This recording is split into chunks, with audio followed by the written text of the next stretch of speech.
আমার আল্লাহ আমাকে নৈরাশ্য থেকে বাঁচানোর জন্য প্রত্যেক রাতে আমার আল্লাহ বান্দাকে জিজ্ঞেস করে, বান্দা কোনো অসুবিধা হইলে বলিস, আমার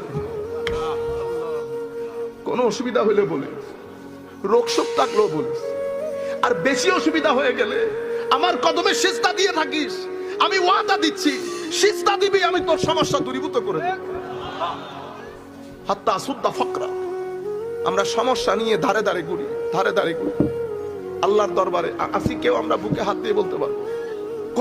কোনদিন আমরা হঠাৎ করে রাতে উঠে কোরআন শরীফ পড়তে ইচ্ছে করে একটু দুইটা আয়াত পড়ি আমার আল্লাহ? কেউ? আমি সহ, আমি আবার কোন বুজুর্গ নি কোন পুকুরের মাছ। ফিলিংস গুলো কেন? কারণ আমাদের আল্লাহর উপর বিশ্বাসটা আছে কিন্তু টান খতম হয়ে গেছে। আপনি যখন আল্লাহর প্রতি আপনার টান তৈরি হবে, মনে রাখবেন আমার আল্লাহ আপনার প্রতি টান অনুভব করতেছে। এটা কখনো এক পক্ষ থেকে